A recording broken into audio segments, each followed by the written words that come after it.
that. We got 2 streams rocking and rolling. 2 streams?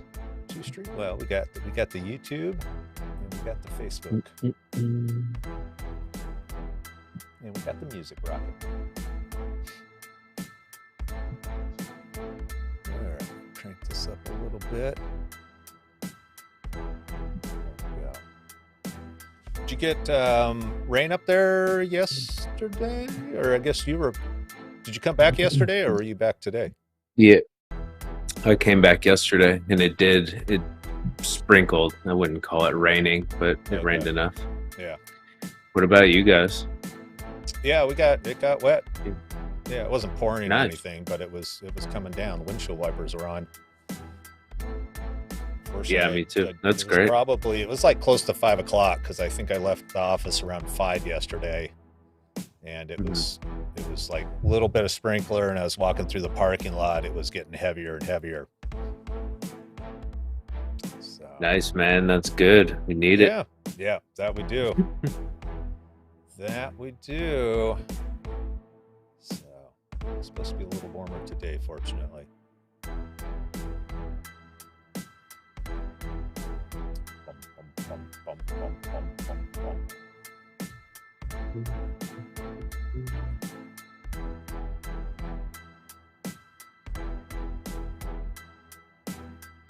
bum, bum, bum.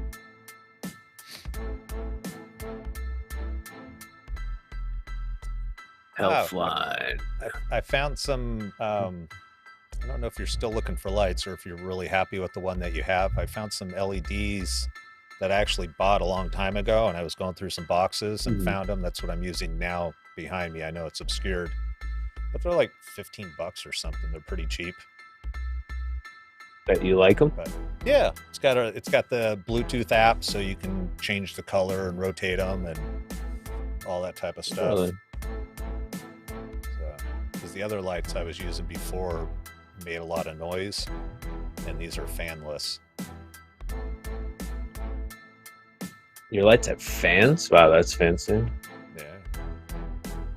Got to keep them That's cool. like some serious production value. Serious production value, man. The only problem is that the last thing you want to hear is going on in the mic. But you got that fancy program running on yours. I do. Cuts out all the background noise. Crisp, super fancy. Does vMix do that automatically? It looked like that was some setting. No? No, I can do. I have a plugins that take care of background noise, but they do have one of the options is you can actually turn off the noise, the echo cancellation, because if people aren't talking with headphones on, yeah, it's the echo cancellation. Yeah, that's what it was. Yeah, that's why you always, if I don't have my headphones on and the speakers are out loud, you can hear yourself talking. It's because it's coming out of the speakers into my mic. So, echo cancellation. Echo cancellation. But we do some other streams, like when we do streams with musicians and those types of things, and they play a guitar, that echo cancellation thinks that the guitar is a background noise, and it tries to remove it, and just doesn't sound good when people are trying to sing, and the software is trying to remove the guitar from the song. So, interesting. Yeah. All these fun things you get to learn while you're live streaming. Oh, hair's going crazy. All right. You got no. 27 seconds, 25 seconds to fix it.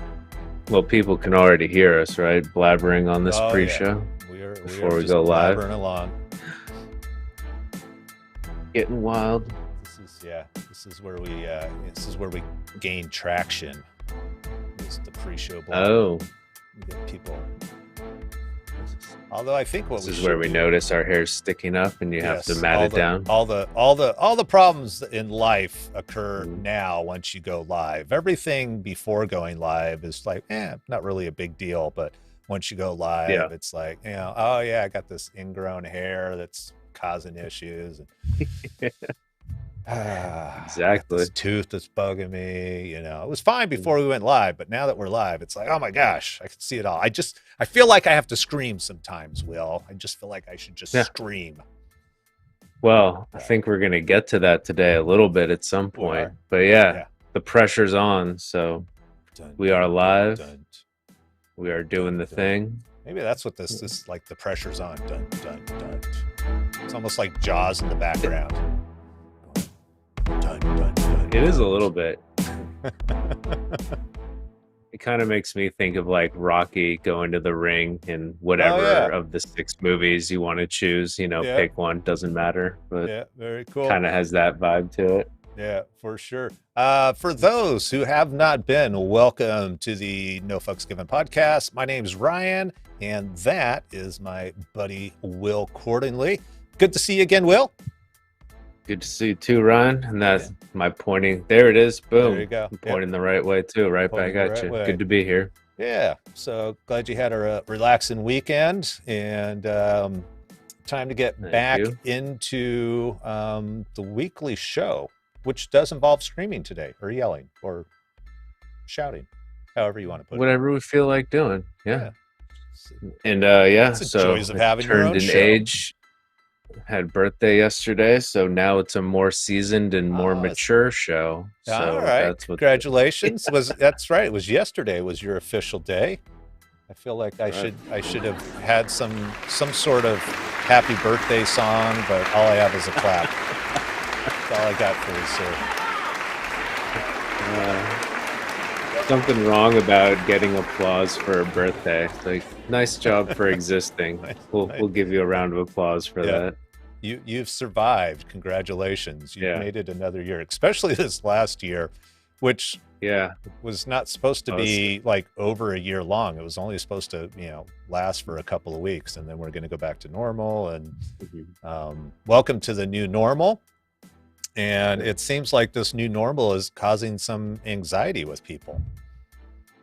It would seem that way. I think it's causing a lot of anxiety with people. I think there was a lot around already, maybe more than some people realized in their own lives. But it wasn't almost to 2 year top. long.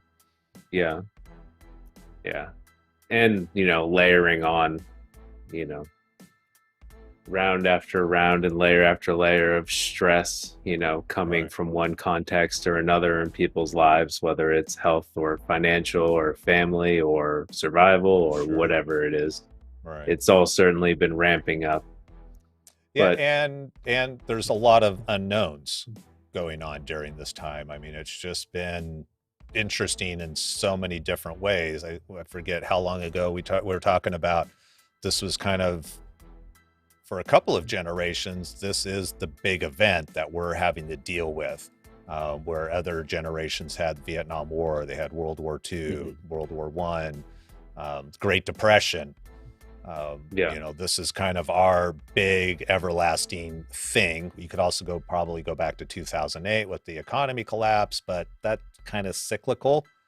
That happens. Where this is kind of I guess it's on a cycle. It's just, it hasn't happened since, I don't know when the last big health pandemic was, except for the Spanish flu, which was what? That was it. I just don't know the years precisely. I think it's about 100, maybe a little more. Yeah, something like that. So we've been, and when you read about it, it's eerie how similar, like the behavioral, psychographic kind of cultural ways it plays out are like, it's like there's nothing new under the sun almost. Right. Well, we are human. Well, it's interesting, right? Oh yeah. Similar stressor, similar reactions almost a century later, or a little more than a century later. Yeah. And it's interesting just because how different the dynamics are. We're typically, I think it's fair to say, a more educated country as a whole than say 100 years ago. and Mhm. also how easily information is transferred these days through social media and those types of things versus Yeah. waiting for the newspaper, because you didn't know what was happening in Washington until it actually, I don't know. They probably had Mhm. telegraph and those types of things by then, so they could send information relatively quick. But a lot of times you didn't know what was going on in the rest of the world. You just knew what was going on here, and that's all you had to Yeah. focus on. And talk Mhm. about stress. Now we get to deal with what's going on not only here, but what's going on in other states and what's going to happen, what's Mhm. going on in politics in other countries, and like, oh my gosh, Yeah, how do we and it's how do we all real and manage? it's all right now and Yeah, it's all presented as equally important and, hopefully shocking. That right, seems to be the technique, right? right, To yeah, grab attention and to stoke an emotion inside of people, usually right, not a feel good one, but every once in a mm-hmm, while maybe a feel good emotion. right, yeah, because Crazy how it plays out. that's And I think part of that's all human nature too. This is not part of, the Spanish flu and all that when I was kind of learning a bit about that and how it played out like mm-hmm, socially, economically, politically. But I found or I don't know if this is the right word to use, but let's use it. I came across some old cartoons and some old anti-electricity propaganda, mm-hmm, basically like when we went from no electricity to electricity becoming a right. thing. That's worth googling up and reading the Oh, it was scary back then. yeah, the fear and Yeah. the propaganda and the Well, and even assertions of like the um, end of everything and yeah, is and what very Edison interesting. did. Edison, he did a publicity stunt because him and Tesla were fighting it out. One Mm, was AC and one was DC, and Tesla ended up winning. But Tesla had a higher voltage, but not a higher amperage, I think was the thing. So anyhow, it was kind of dangerous, but it was actually better than what Thomas Edison was trying to do. So Edison did a stunt, and I forget if it was a horse or a cow, but he electrocuted a very large animal using Tesla's technology of electricity to show the really? people how dangerous Tesla's way of doing it was, and that you need to stick with Edison because Edison electricity is safe. Because Edison wasn't as high as Wow. amperage or voltage, but it wouldn't go as far. So it's Hmm. like you would have to build a power plant in every neighborhood. I'm exaggerating, I'm guessing, because I don't know the technology, but you'd have to build a power plant like everywhere Hmm. because it didn't have enough oomph to travel, where Tesla had the oomph to travel. And so he's like, well, we'll just kill an animal and that'll solve that problem. So, yeah, I Wow. think people have been using negative, sensationalized stories for a long time. Yeah. And my So, tiny understanding of those two and their kind of they work together a bit and mhm. accusations of maybe Edison took advantage of Tesla a bit. I I don't know. think But then Edison took also, advantage of a lot of people a bit. yeah, my understanding is he was just the better marketer and businessman than, Correct. genius. Right. I think Edison is one of those people, and there's a number of examples, and I'm resisting to reference somebody from Germany who was willing to take things very far. 'Cause there's that who's going to win in life, the person who's willing to go farther, who's willing to take more extreme risk. Mhm. It typically is going to succeed farther in life because of that. And I think Probably that was kind of Edison. Edison didn't give a fuck is basically kind of how I see him without knowing him. interesting. Yeah. Yeah, I wish I knew more about him. That's he certainly changed the course of things, All right. for in one way or another, Yeah. for better or worse. Yeah. But For sure. But he but did. yeah, I I think guess I'm. his. I was just trying to get it back on topic. Mhm. Is that he Yeah. probably created some anxiety though with people of that era, around electricity, and is it safe, and propaganda. There's Mm. all kinds of propaganda going on these days. There's a number of news channels that are really good at creating propaganda that can make people feel anxious and unsafe and maybe scared. So, Yeah, absolutely. And I think part of that's natural too. I think people are already feeling anxious mhm, and unsafe. This is what kind of I had no idea that there was like electricity anxiety. You know, I right, just had never thought about it. It makes sense after just stumbling on this propaganda and stuff. It was right, like, oh my God, people were terrified of just electricity and just like 5G made up all these anxiety. things. I would not be shocked if it was the exact same thing. It's more Right, like anytime something new comes online in society, sure, there's a void, there's an yeah, unknown, and people start filling that in with uh all the God, I scary don't know, the things. worst things there. Yeah, all the Right. monsters that lurk under the bed that you could think Hmm. of. You Yeah. know, it's the exact same idea when you're a kid. You know, you Right. don't know what's under the bed, so you fill it in with something. Right. Yeah. Brain's got to make sense of the fear somehow. So there must Yeah. be something under the bed. Yeah, Yep. electricity must be bad because I've got unknown answers, questions, and I have to figure out why do I feel so anxious and blah blah blah about it. Oh, okay. It's probably because it's bad. That's why I feel anxious. So yeah, totally makes Yeah. sense. That So it's explains a I lot think with it's what's going on these days. With vaccinations or not getting vaccinated, people are getting pretty like a little crazy on both ends um, yeah, around I all would say this too. so. And that's just one of many things people are getting crazy about. It's just Hmm. the melting pot of the world right now is heating up, and Yeah.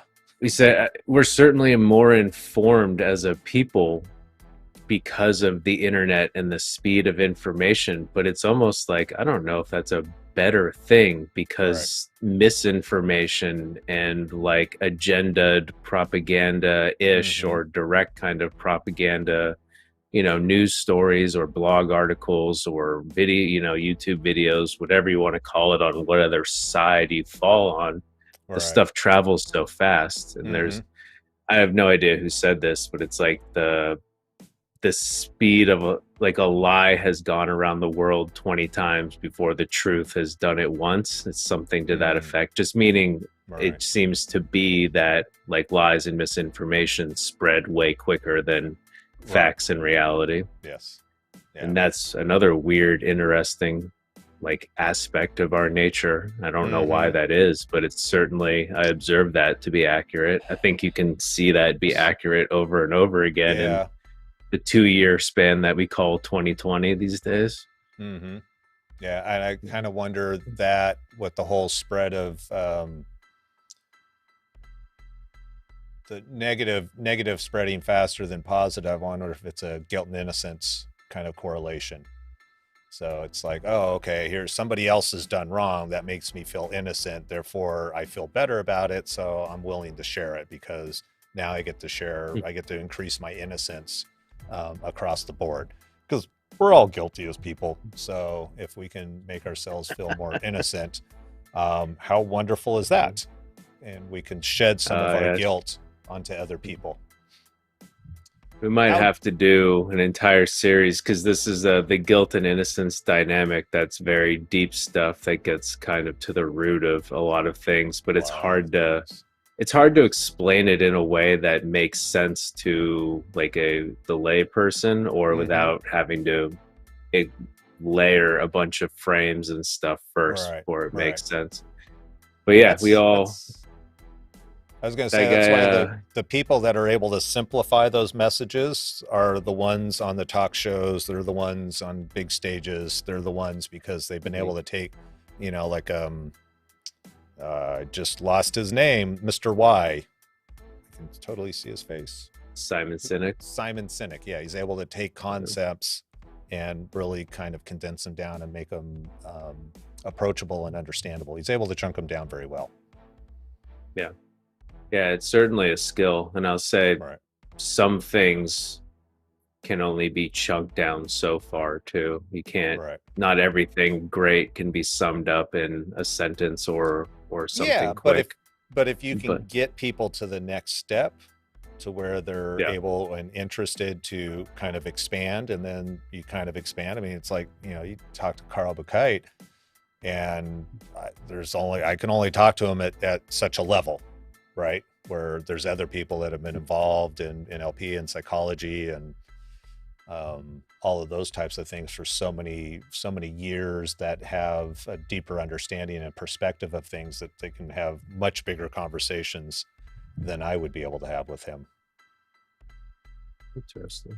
But I'm much farther along than I was in 2016 when I started NLP Marin. So, I'm thankful for Hmm. that.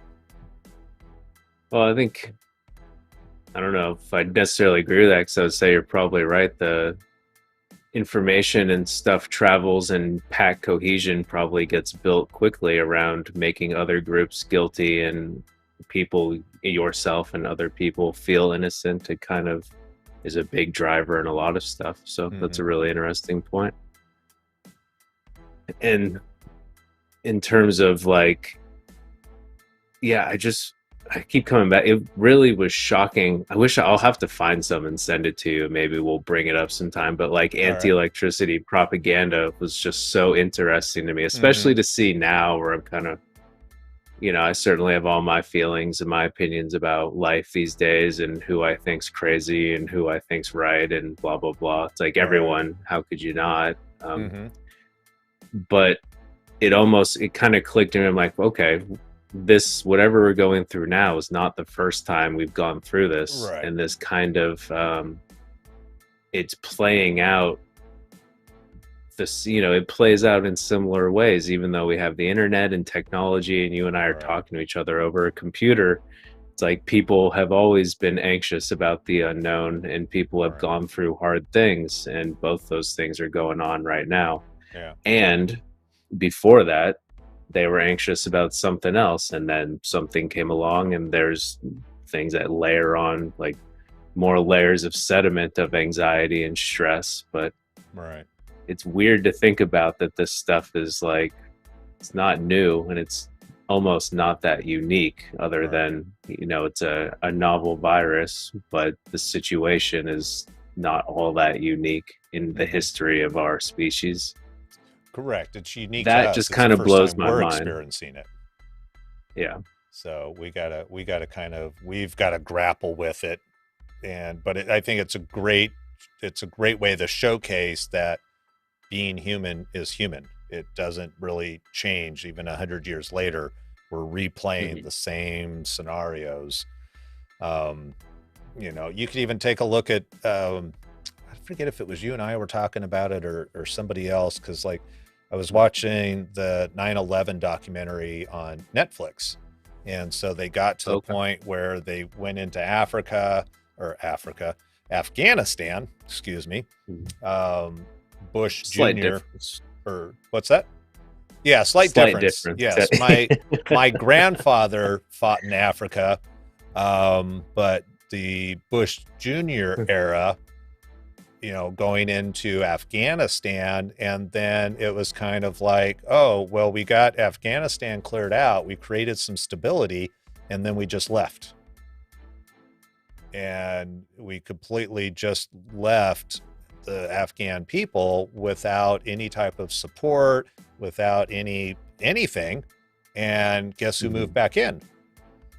The quote unquote bad guys. What, from the United States point of view, the bad guys, they moved back in.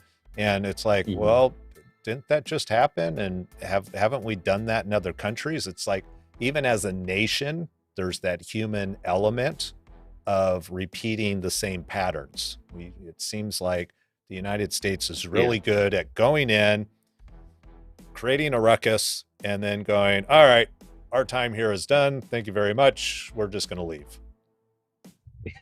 You're welcome. Welcome. Yeah. So it's even like even as a country, there's like this collective energy, I feel, as a country, if we were to call the United States an entity, and it acts with very human behavioral patterns because it's run by humans. But it's like, well, why are the humans from today making the same mistakes that we made back in 1990, the same mistakes we made back in 1960, the same mistakes I'm sure we can go back through time and find all types of situations where, even though it's different people in power, the results are the same. It's like, at what point do we not learn from history? So. Oh, well, I mean, clearly, I think we've demonstrated our ability to learn nothing from history. Yes. Very, very well. Very, very well. I think that's largely human. Even as a country, we have human characteristics because we're run by humans. Yeah.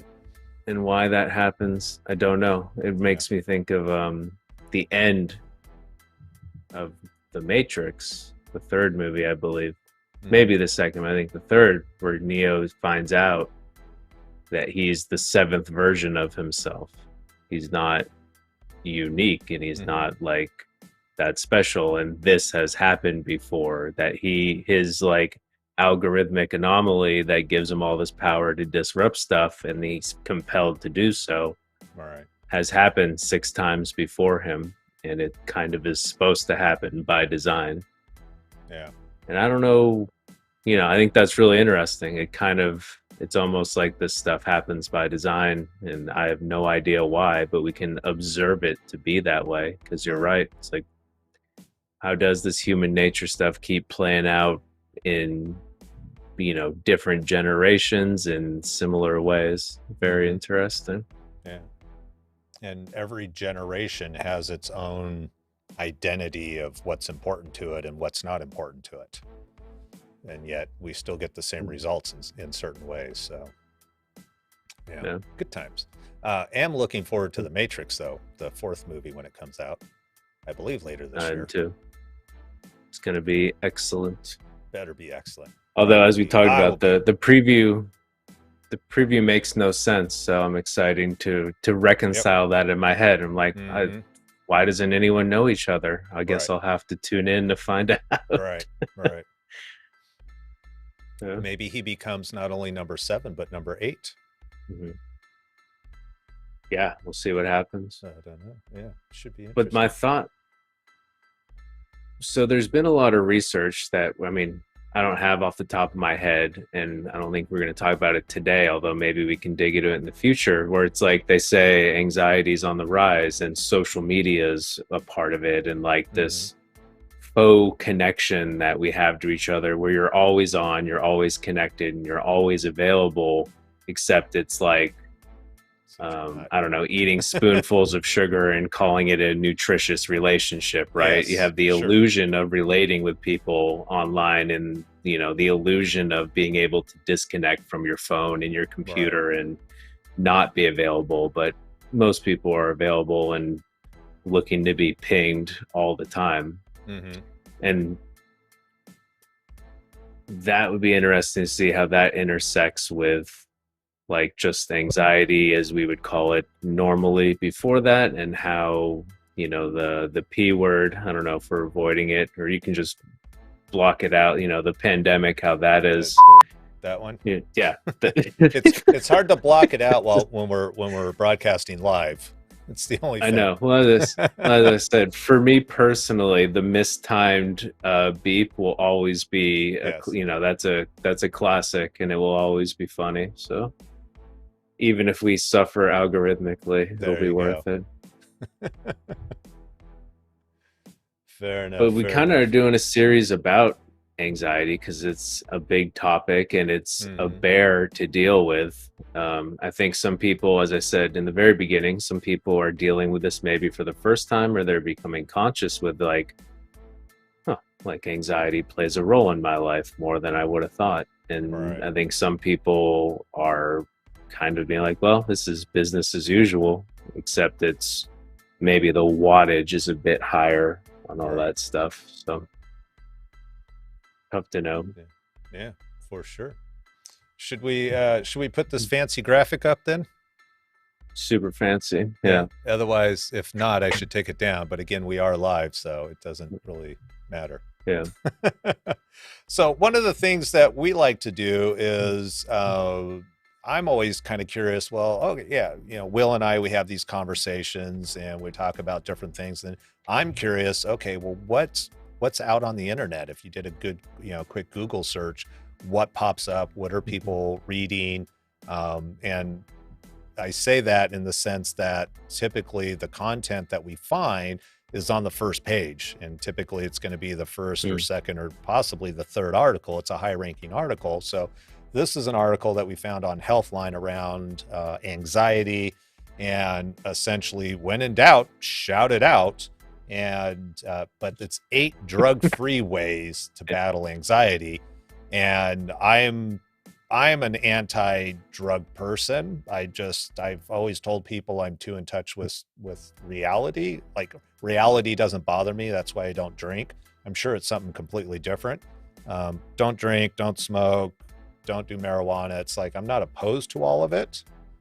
Mhm. Um, I think if I were to do something, it would be like a mushroom or a microdose or something like that. Something that kind of opens the brain and the mind a little bit more would be, I Mhm. think, an interesting experience.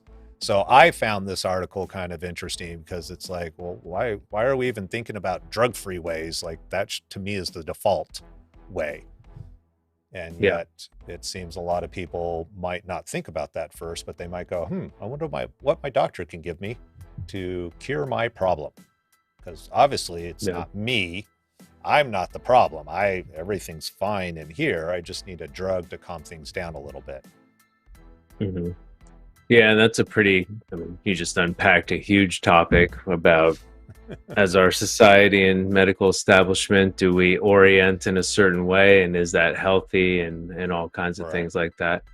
I will say, just knowing you, I think it's good if people don't smoke and drink. You don't do it because you're removed from reality pretty far, but in general, I think it's because it's good that people don't do that stuff. And that was a joke, just in Yeah. case Yeah. the I was it, going to say, like, removed from yeah. reality. I need to clarify that a You're like, little bit. no, I'm drinking reality in. Yeah. Yeah. But So I I will have my say, I Mountain think, Dew. yeah, drugs can be really helpful for certain people in certain Hmm. contexts, depending on what's going on chemically, and they can be a useful reference for people to just feel better sometimes and have that relief and understand what that can be like. Right. But do we default to solving our problems with pills as a society and in our Right. medical establishment? Yeah, I would say absolutely. Yeah. And It's some of it's a miracle for some people, and for other people, um, there might be better places to start. I right. think that's how I would leave it. Yeah. So the idea here is if you're feeling a little anxious, what are some drug-free ways to battle anxiety? And I'll tell you the first one, we just kind of go through these real quickly. First one speaks volumes to me. After in my first like real job, after I worked with my dad for a number of years, I started working when I was 12, but my first real job um, was Taco Bell. And I did a 9-year stint with Taco Bell before I became a restaurant manager. And Mm. the walk-in freezer cooler, close the door, you just scream as loud as you want. And if somebody's standing by the door, they might hear a faint murmur of you screaming. But Mm. that was my go-to place. It was either that or I'd break the phone because I employees would regularly call in sick, Hmm. and it's like I kind of need all 12 people on the floor today in order to handle, the business that we were doing back in the day. When people called in sick, it was like, so I smashed phones, and I screamed. I love to just go on the walk-in and scream. And I think it's very cathartic. Interesting. Mm. It's just like Yeah. it's a way of getting all that energy Hmm. out. I think it's primal.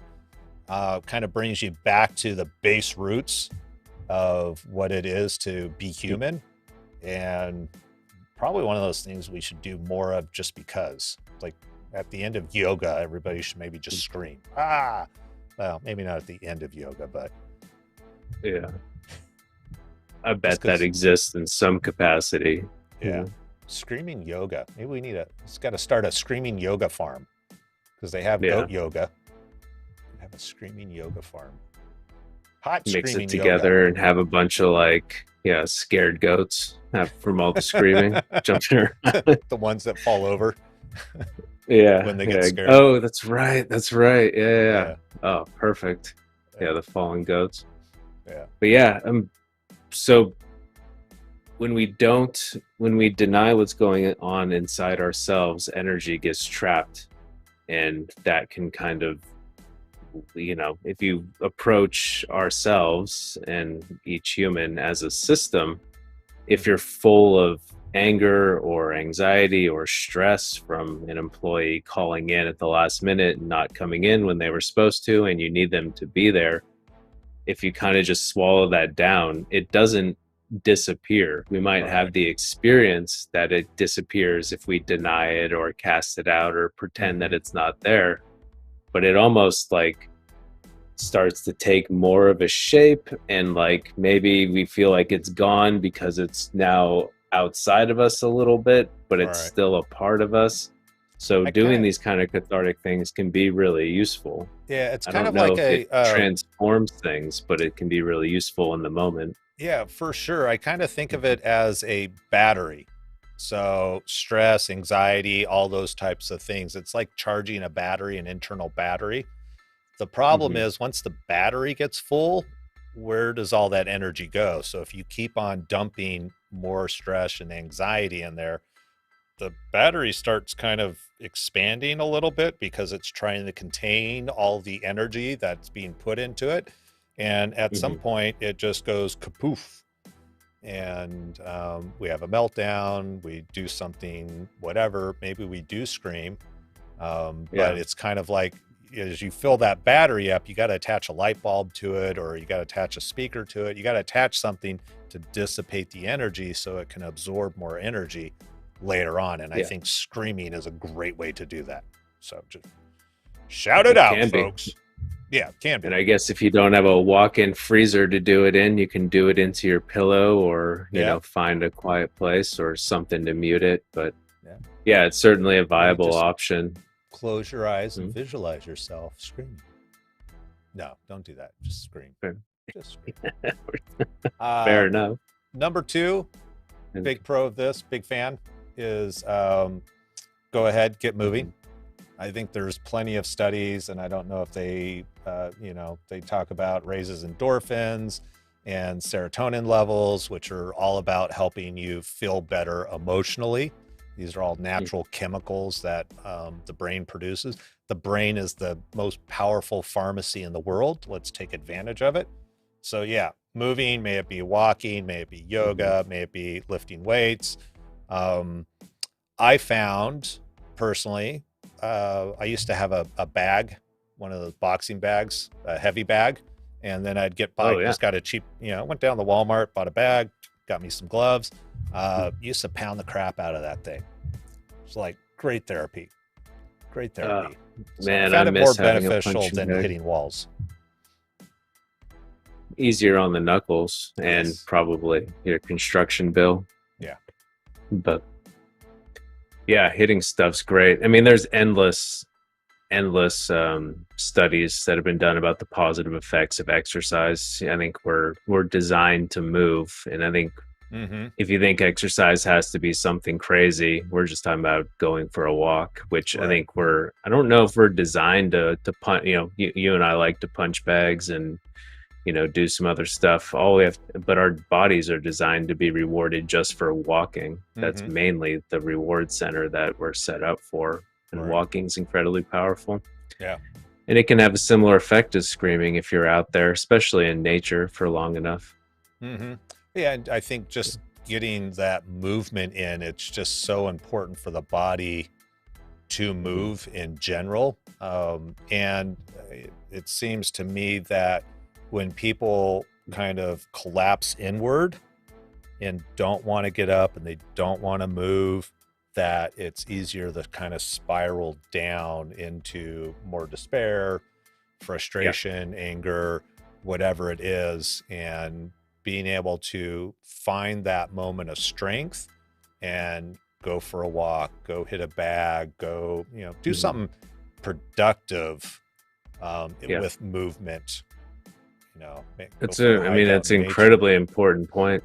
Yeah. Because Yeah. I mean, I've battled depression my whole life, and I think I've talked a bit about, I have a generalized anxiety disorder, although I would just Hmm. call it an experience as opposed to a diagnosis. But, I have a lot of real world experience of those two things. And one of the most pernicious and dark parts of both of them, but mainly depression, is the fact that things that work, you actually like most, if from an internal perspective, you don't want to do the things that will make Yeah. it better. Like there's like booby traps set up in your mind to keep Hmm. you from just like having a different thought or going for Right. a walk or like doing something like that. Those are like the things you want to do least. And it's a really Right. interesting and counterintuitive experience Yeah. and I really, think a really, lot really of tough things to in deal with. life, a lot of things in life are counterintuitive once you get kind of into the Mhm. deeper understanding of the way the mind works. And I think that's where having some sort of anchor can be beneficial. It could be a song, maybe it's a Mhm. stuffed animal. I mean, it could be one of a million different things that is kind of your reminder that, oh, okay, I need to go do, or I need to, I want to change my pattern. I don't want to fall deeper into where I'm at. So I know some Yeah. people are really moved and motivated by music, so they'll put a song on that gets them motivated. And it's not that you have to feel happy and joyful or anything. It's just a matter of how do we stop the spiral so that you Mhm. can recover quicker. And if you can recover quicker, then you have more options available to you. But typically, the farther you spiral down, it just becomes more and more difficult to have more options, it seems, as a Yeah. human. It's really tricky because that's usually true. And then there's rare times, and this is, I'm not talking about clinical depression or clinical anxiety now, but sometimes people who don't emote enough find the only time that they feel anything is when they're feeling a little depressed or a little Mm, anxious. So sometimes actually going into that and coming out the other side can be helpful too. But so that's it's part not, of the process. yeah, I They mean, need to go some, through it, kind of like grief and anger, or grief, I should say, where you gotta yeah, process. You got to go through all the, what is it, yeah, seven you're steps of processing grief. some stuff. Yeah. I don't know if you ever had the experience or you see it in movies if you haven't done it yourself, but it's like people sometimes when you feel sad, you start playing sad music and it makes Hmm. you feel even more sad, right? Right. And then Yep. you have your experience and you come out on the other side. It's that kind of thing that I'm Yeah. talking about. That's a good country song should make you feel sad and depressed and all that type of good stuff. So And then the old joke, if you play it backwards, you get your yeah, you dog get all back and you get your truck back and you get get your your, girlfriend back. yeah. Yeah, exactly. I need some of Awesome. these right now. They're actually, I didn't mention this to you because I have a noise canceller on my microphone, but they're Right. laying carpet above me. So I am like anxious right Oh, now are you? just because I got Okay. all this noise like raining Right. down on my head. All right. Well, your app or whatever it is working very well, because I haven't heard anything at all. So Well, I'm that's not great. anxious at all for you because I don't hear anything. That's good. I'm glad. Maybe that's why we spent so much time talking about anti-electricity propaganda because my mind's just been distracted. There you go. There But you it's go. also really interesting. But Yes. anyway, we move Yes. forward. So moving forward, they talk about caffeine, cup of coffee, chocolate, Coke, feel you better. Caffeine is your go-to drug of choice. Your anxiety could be worsened. So this one, this was new to me when I first read this. I didn't know there was a correlation between caffeine and anxiety. And so they're suggesting to cut back on the coffee if that's part of your morning routine. Although I understand some people, I actually have a good friend who's very grumpy if they do not have their coffee in the morning. So it almost seems like that would cause more anxiety potentially, if they didn't have their coffee than the Mhm. caffeine they partake in. But I don't know. Yeah. Again, I'm not an expert at this, so I couldn't tell you. Yeah, this one's, I mean, just as someone who's looked for solutions to anxiety over my life. You know, you hear this one a lot, and I have to say, personally, I haven't. I mean, there's been times in my life when when I've just kind of stopped using caffeine, and Hmm. I wouldn't say, although I haven't done it specifically, but I wouldn't say I've noticed a huge difference. Right. And I don't know why caffeine necessarily makes anxiety worse, other than I think it just speeds up everything, including, Mm, you know, if your internal experience is anxious or chaotic, it would right. just speed that up, you know, pouring gasoline on a fire. Sure. But yeah, this is one I don't I've heard the advice a lot, and I don't know why it, Right. you know, specifically is useful, but try Yeah, if it out. somebody out there does know, we'd love to hear in the comments. That's for sure. Yeah, that'd be, Yeah.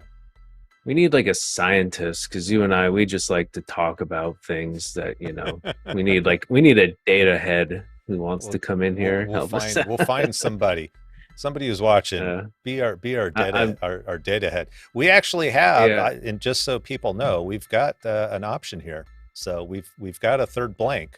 We just got to fill it with a person. We could totally do that. Yeah. So You we'd need love a to have you. neuroscientist or something. There you go. I'm all for data, and I'm all for verification, and science is a bit slow for my taste. There's a lot of Right. stuff that works really, really well that hasn't been, you know, rigorously scientifically tested in double blind studies for 10 years. So Right. I have deep respect and appreciation for the people who have the patience to do that kind of work. But Hmm. Yeah, and then you um, look at other cultures who have kind of just intuitively, or they've had enough awareness of themselves and of other people who are like, oh, okay, yeah, you've got this, you need to take this herb, or let's poke you with needles, and we're going to move your energy around so that it's flowing in the correct mhm, way. And it's amazing um, what they've been able to do, because I don't have yeah. the focus, like, to, I forget if it was a Galileo. Who was it that figured out the circumference of the Earth back in the 1500s or the 1600s, 14, whenever it was, just by No. looking at the sun? Hmm. And I want to say he was within 5%. He was like damn close of figuring out the circumference of the sun, or the Earth, excuse me. Mhm. So even back then, people knew that the Earth was round. It's amazing. Um, And yeah. then they were shunned, or Yeah. worse, Yeah, or for worse. And saying so. then I Yeah. was just watching, because of all the fires that are going on in the Northwest and Western United Mhm. States, was watching an article about the what's going on, with the basically clearing out the forest, that for the last 100 years, the idea has been you need to stop fires. And you go back, say, 50 Mhm. years, and the idea was the fire didn't continue the next day. It was like if there was a fire, you go, you attack it, you put it out immediately.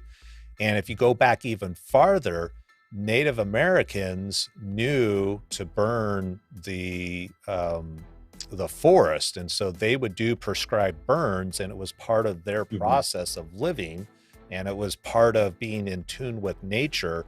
And there was, I forget when it was, but in 18 something, federal law that was passed that banned tribal people, Native Americans, from actually burning, because Oh, United really? States I said didn't know this is that. our land now, and burning bad, so don't do it.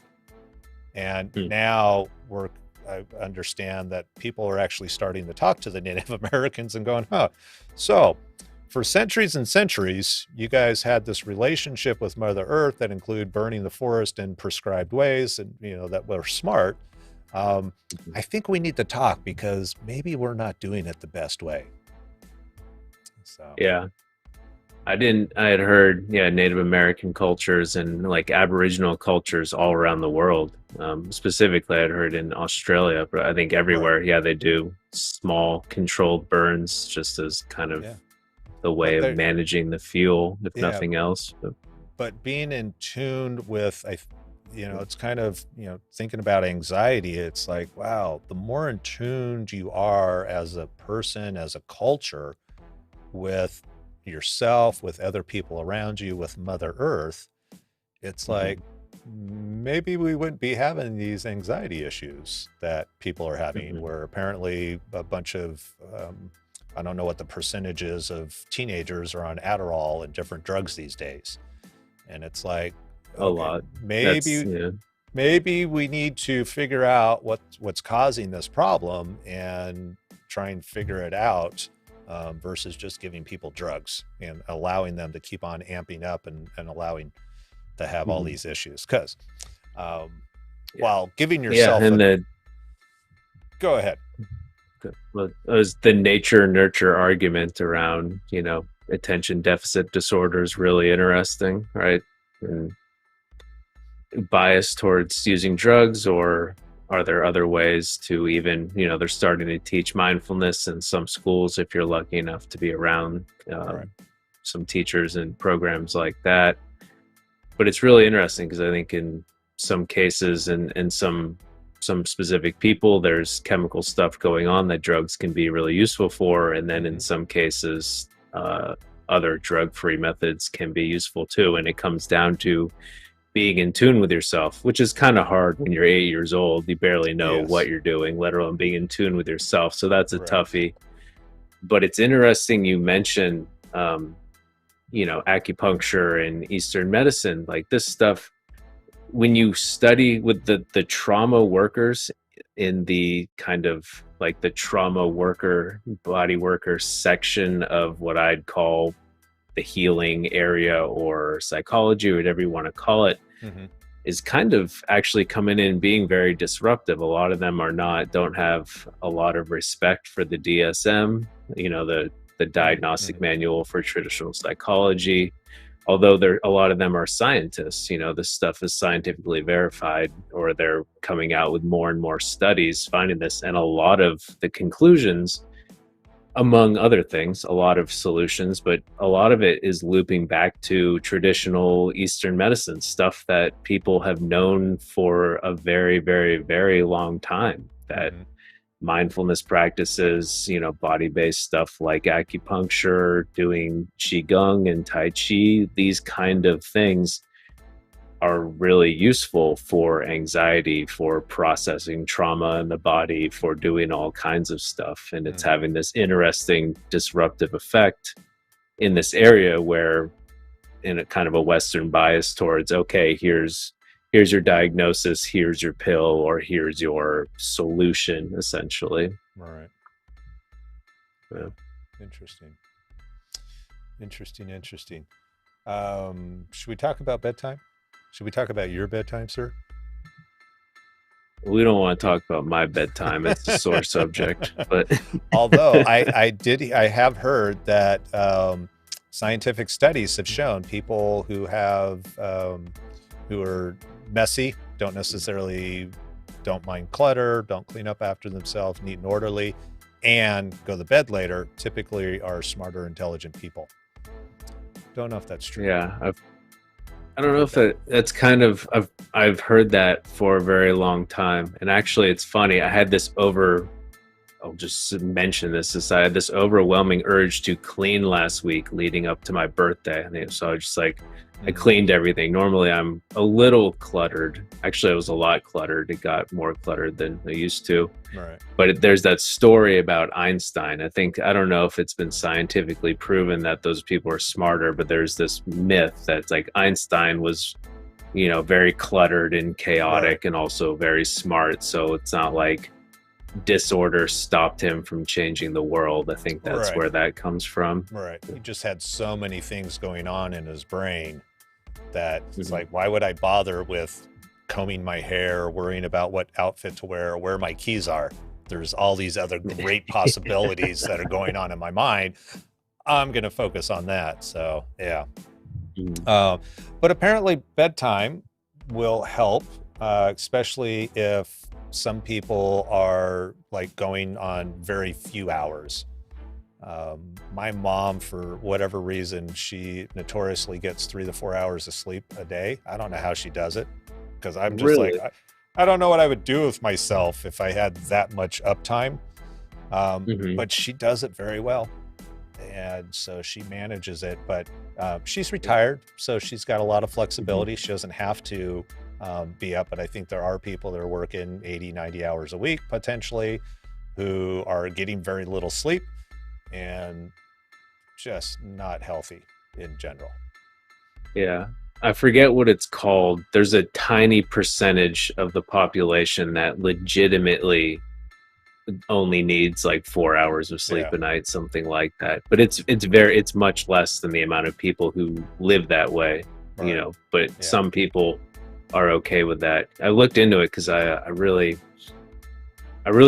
like, can I make this happen? At a certain point in my life, like 10 years Right. ago, I was like, what if I just slept 4 hours a night? Think what you could do. And Sure. I mean, I have no chance of ever functioning if I I was, like I like my there's 8 hours. just, yeah, I like my exactly. eight But it's hours. interesting that some people don't need that. That's kind of a crazy Yeah. phenomenon to me. Well, and what's really what I find really interesting is because she'll, typically she goes to bed 8 or 9 o'clock, but she's up at 2, 3 o'clock in the morning, and she'll go the next day, and it's like she'll go all day. Back in the day when she Mhm. lived in SoCal, we'd spend all day at Disneyland, and we'd run Disneyland till it closed at 10 o'clock at night. It was like, and Mm. she'd get a little tired every now and then, but I'd be dragging. I'm like, I woke up at 9 o'clock and we're leaving late because I slept in, and she's already been up for 8 hours or whatever, and she Mhm. rolls all the way. I'm just like, I don't understand this, but I'm like, Yeah, that's I good on like you. that Good on term you. uptime. I'm like, I don't know what I would do with that much uptime either. Yeah, That's pretty intense. yeah. You And could in get terms three of jobs. anxiety, yeah, I mean, having, yes, something like that. Or you could read a book before you start your day, essentially. Except for that would put me to sleep. Yeah. But having consistent bedtime and having some predictability in your schedule can be really helpful for people Yeah. who tend to deal with anxiety and have, maybe more like trauma in their body or kind of traumatic experiences that they're aware of.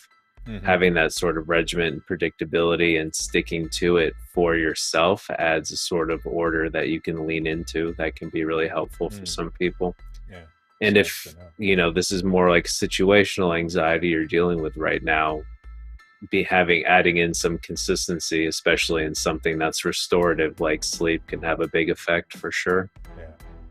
All right. It's one of it's so important, and this is what drove it home for me.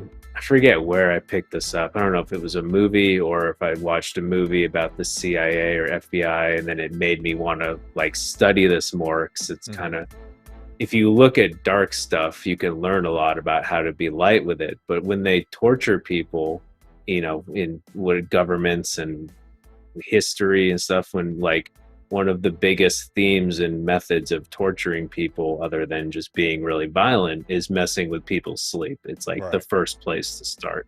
Yep. So, not that I ever want to torture anyone, but since this is a thing that has happened over and over and over again, it must be incredibly powerful and incredibly important, this Right. thing called sleep for Right. humans, For if sure. it's the main way to mess with someone's brain by Yep. not allowing them to do it. Yeah. And even cults. So, How many, cults have people come out of, and they indoctrinate you by keeping you going all day, and they mhm. just wear you down, wear you down, wear you down until you finally break and you're Yeah, like, yes, sign me up. I'm in. yeah. So, yeah. Give Um, me, give me Go the ahead. platinum package. Sign me Yeah. up. Yeah. Sign me up. Yeah, The so this is, I mean, in sleep, if it's not dialed in and not going well, it can have like the frog and the hot pot effect, right? You don't actually Mm, notice that it's like right, dragging you right, down and getting worse and worse. It happens gradually and naturally, so right. to speak. Yep, yep. So that's why putting some attention on it can have this big uh all-encompassing effect, not just on your anxiety and stress, but other positive areas as well. Right. Yeah, for sure. The next one here, I know I giggled when I first saw it, and it reminded me of Nancy Reagan's "Just Say No," and Oh, so really?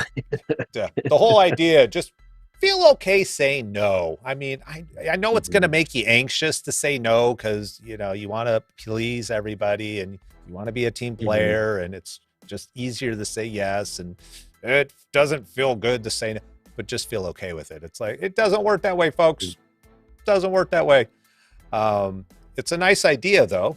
I think the concept is nice.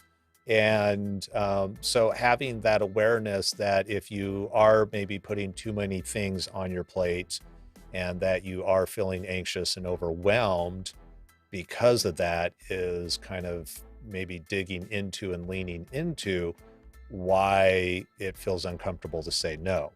Because there's a lot of people in the world that don't have any issues saying no. So it is a choice.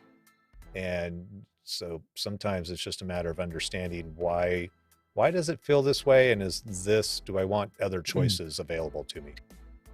Yeah, I mean, that is an incredible point. You know, so just say no. You know, if that's really hard for you, like, and you know who you are, if that's the case for you, if you're like do more people pleasing and more kind of easygoing, not as assertive, and assertive usually gets confused by people with this stuff as aggressive. Assertive's not being aggressive. Asserting is just making sure you're getting your needs met, and acting codependently would be sacrificing yourself to make it better for someone else in some way or another. So Ryan's point is really big here. It's like, if you can't just get okay with saying no, which can be, you know, that's almost ridiculous advice for someone who has a lot of trouble with this.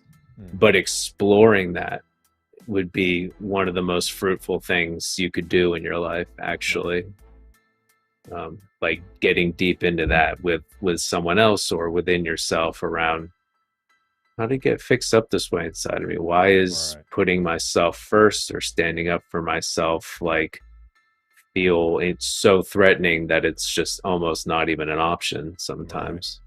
And unpacking that might take a time, might take some time, might be kind of scary or painful, but that'll get you to the heart of a lot of stuff within yourself, and will be one of the most useful things you could ever do, in my opinion. Yeah, for sure. So that is fertile ground to explore if that's a pattern you run. Yeah, and I think that's something we could talk a lot more about. However, with time constraints, and we've got, I think, 3 more options. It's not easy to just say no for a lot of people. So be aware of that and just dig into it. This one I'm very happy about. I'm all about not skipping meals personally.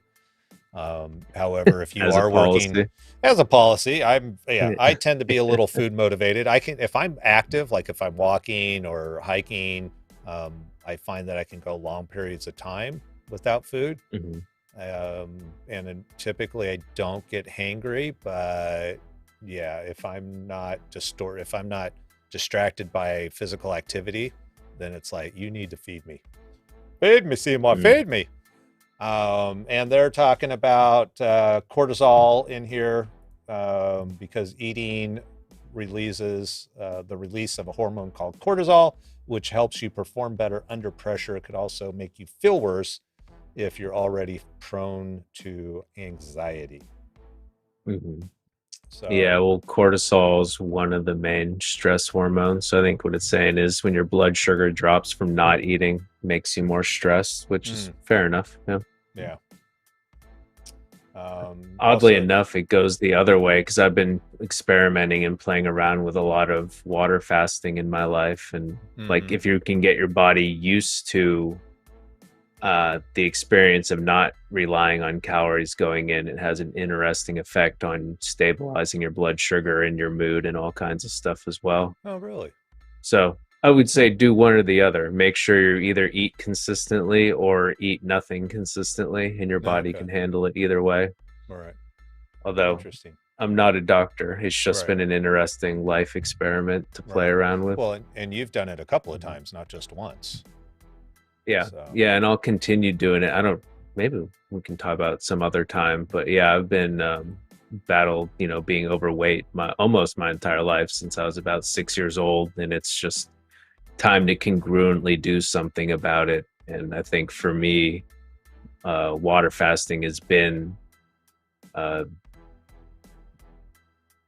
the most doable way to do it for me. Again, there's a lot to unpack about it, but oddly enough, it's like diets don't work. They fail constantly for almost everyone on the planet because it takes consistently denying yourself something that you want or making choices like, you know, hundreds, thousands of them every day, consciously and unconsciously. And that's a ton of willpower and a ton of work. For me, what I found is fasting, it's just one decision. And that is an easier mental load with something.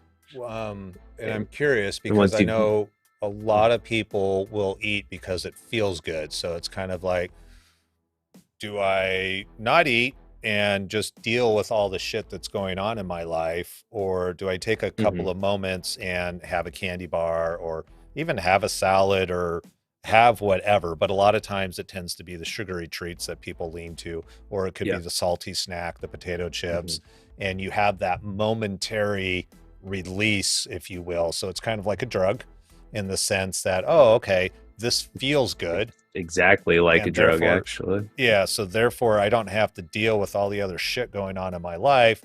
In this moment, I get to relax for a second. I get to kind of not worry about that and just feel some kind of good for a moment. And I'm curious with what you just stated, with it just being one choice, if you're removing food from the equation, then it's not a matter of what do I eat or should I eat now or anything. It's just a matter of do I eat, yes or no, and I'm choosing not to eat. Yeah, exactly. That's and then you just deal with your body's response. And I will say, you notice a lot of stuff eating. This is a super interesting topic. I don't know how we'll make it relevant to being authentic and living an authentic life, but what you just said, when people consciously use food to maybe just find some relief or feel better, right? Whether it's a candy bar or a salad, that happens unconsciously too in the ritual that we call eating. Like you eat, you know, traditionally 3 meals a day, and it's an incredibly distracting endeavor that you'd never even think about because you just call it, I have to fuel my body and I have to do this thing called eating. But when you don't, in the absence of that, you notice like the power of that ritual in and of itself. And it's not making it wrong. It's just like eating anything in a normal way is an incredibly distracting endeavor, and that's not a bad thing. It just is that, though. Yeah. Well, it's interesting because it reminds me of like the guy that we've talked about before who did I forget if it was Ranger School. He did one of the crazy advanced stuff in the military where they have Hell Week. And he was like, yeah, if I focused on the end result of it being 7 days of being sleep deprived and all these things, he goes, I wouldn't make it. So he had to chunk it down in the smaller sections. Now, kind of the funny part of this story is it was actually meal times for him because he knew they were fed every 6 hours. So he broke his week down in order to survive, to be able to make it emotionally to the next one. He just had to make it to the next meal. And it wasn't the food that he was after. It was just it was a break from the action where he could rest, relax. So his focus was, when's my next break? And because he only had that one decision to make, he didn't have to worry about anything else. He didn't have to worry about making it to the next day or making it to the end of the month, or, you know, was so-and-so else going to make it. He just focused on, I just need to take one. It's almost like I just need to go one step. When I started running and I started training for a half marathon, at times it was like, all right, Ryan, can you go one more step? Yes, I can. Keep on going. Are you still breathing? Yes, I am. Keep going. Are your legs still working? Yes, they are. Keep going. One step. And I used to count steps. I used to, just for a distraction, I'd go 1, 2, 3, 4. Yeah, I would count steps just to keep going because I knew the body was there. I could rationalize. I'm still breathing. Yes. Legs are still working. Yes. Are you in a little bit of pain and discomfort? Yes, but let's not worry about that. Let's find a distraction. So I find this really interesting around the whole foods thing, that if you just take it off the table, you're really just, it's such an easy question now.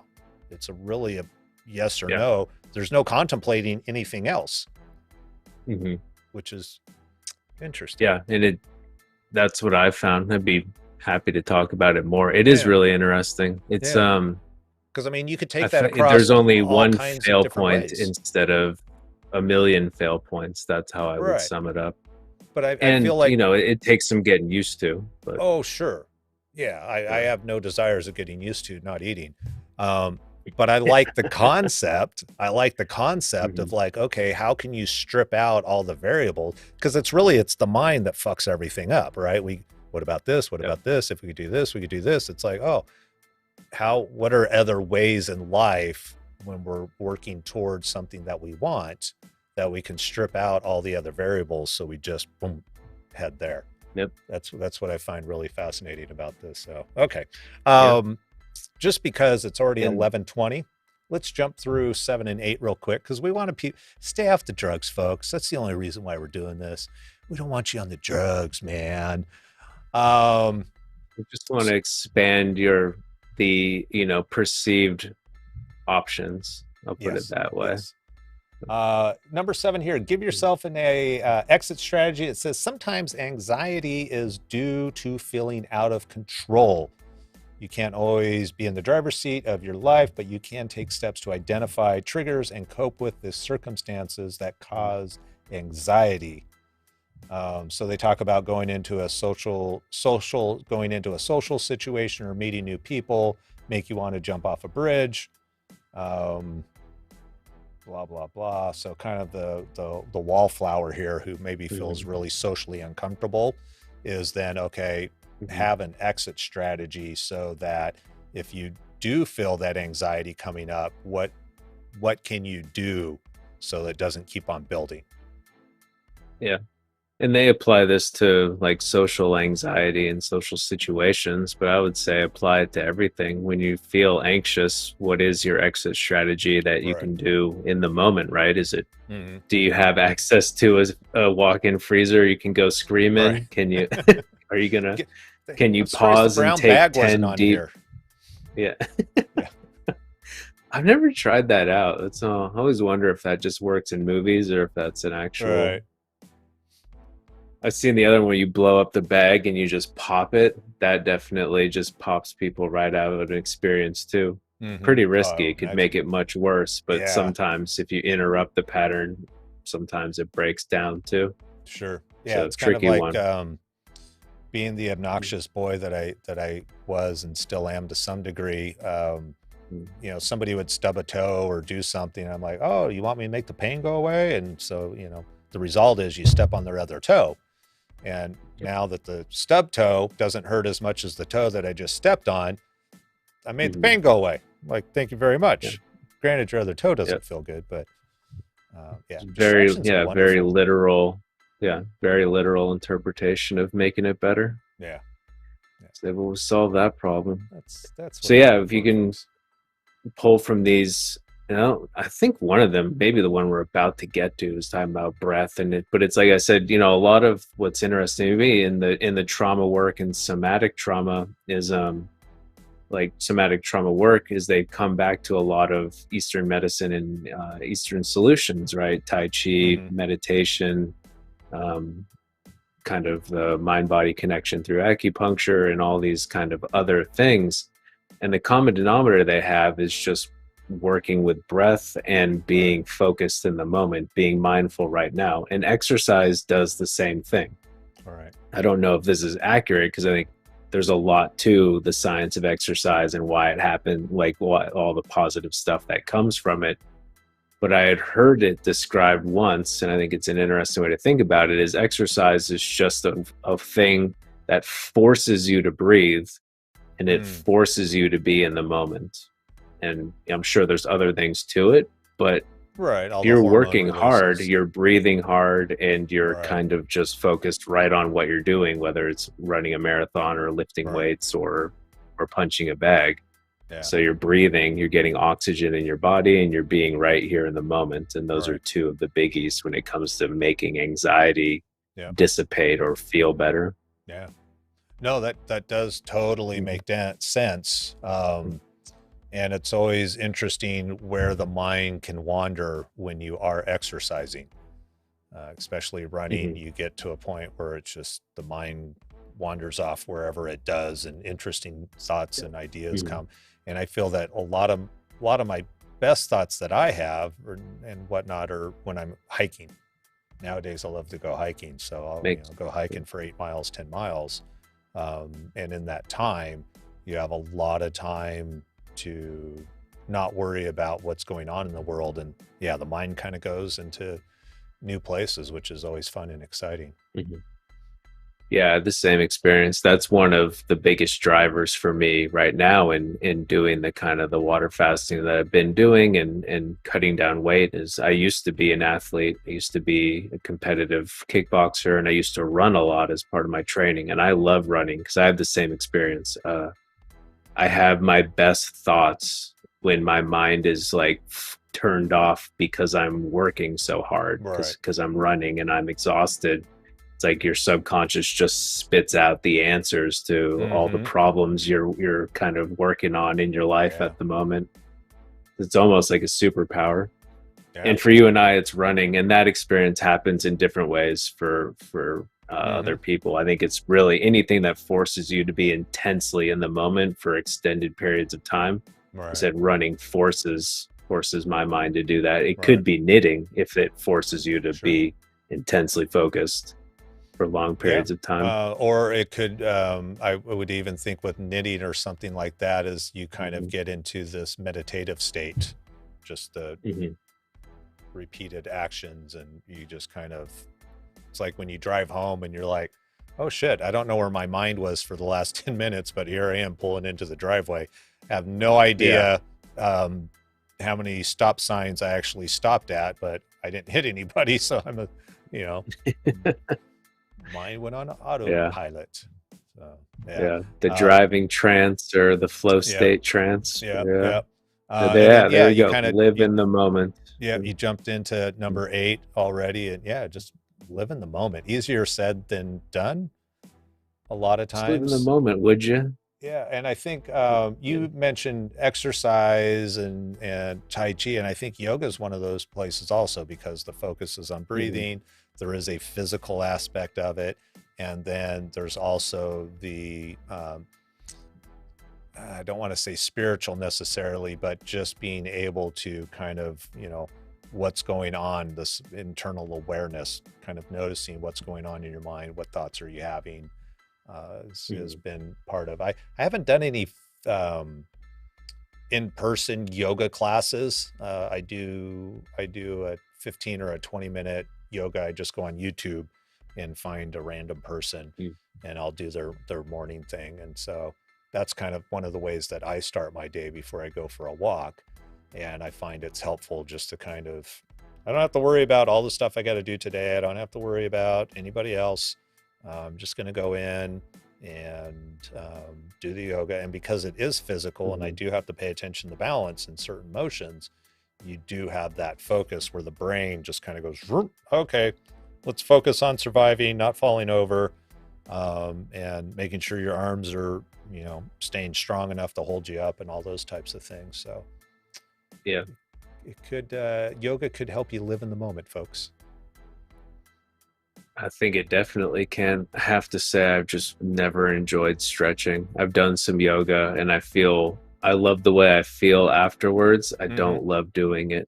personally. I just, Yeah. any form of stretching is just not an enjoyable experience, Yeah. but the effects of it are worth it. So I Right. do it, but I Yeah. can't say I love the process where I can't say I love punching a punching bag or I love running. Like I enjoy those inherently. Right. I Right. don't Yeah. inherently enjoy stretching, but the Yeah. after effects are amazing. Yeah. I've never been a big stretchy person, but it's because I feel like I am so tight that Mhm. that it's becoming more agreeable to me.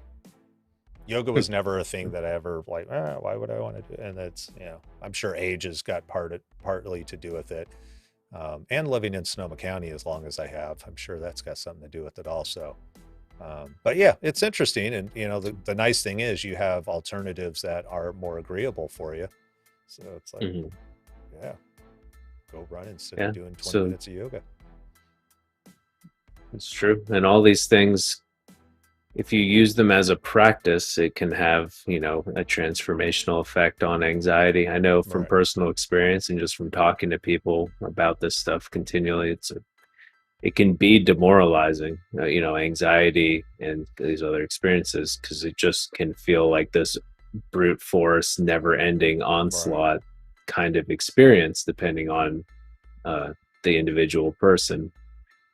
And it's tough. He's like, oh, this again. Like, I thought this was getting better. And Right. sometimes you take 2 steps forward and 5 steps back and do a weird dance like that. But implementing these things as a practice over time will have an effect. Right. And they're starting to have, there's a lot of data about just meditation, if you do it consistently as a practice, can have a measurable effect on the mind. And these are Right. all Yeah. different things. Pick and choose what you like best and what works best for you. And if Mhm. you can kind of get to a place where you stick with it, it can be better. Right. Yeah, and if because like anything, if you don't do it long term, then you're not really giving yourself the option of really knowing what its full capabilities are. And there's plenty of Mhm. very successful people who will tell you mindset is hugely important to them, and they do meditate on a regular basis nowadays. It wasn't a part of their upbringing necessarily, but as they become more Mhm. successful, they realize that the person they wanted to become, if they looked at successful people, they're like, well, okay, these people are worried about mental health. They are worried about mindset, and meditation and being able to live in the moment I think, is a big part of that. Mhm. So, yeah, if you can make that an option for Yeah. yourself, I think you'll find benefits from it. Yeah. And if these help, you know, hopefully they do. And if they don't, then keep up the good fight and keep going, Yeah. because there's other things we'll be talking about and other ways to. It's like anxiety can get fixed up in people in so many different ways. Some things might work better for you and some Right. things might not work, but there's definitely a solution out there. Right. There's Yeah. definitely things that can happen that are positive, Yeah. I just think it's depending. yeah, it's safe to say that anxiety is a learned behavior, and since it is a learned behavior, it can be unlearned also. Yeah, well, it's a misappropriation of the fight or flight freeze thing, where Mm. it's natural in us to, be the gazelle at the watering hole and Right. see the tiger, and then you have full on response that gets you to safety. Whereas now we don't really have that experience. We read the news and we have that level of experience inside of ourselves, and that is kicking up all kinds of problems. All right, we'll stop reading the news. There you go. Problem solved. I don't know. We should have Yeah, started with that. That should have been number one on the list. Stop yeah, reading the actually, no, news. And I'm being serious yeah, by the way, because there's just so much crap in the news these days. yeah. That's more It's of a there's personal gotta statement be. there.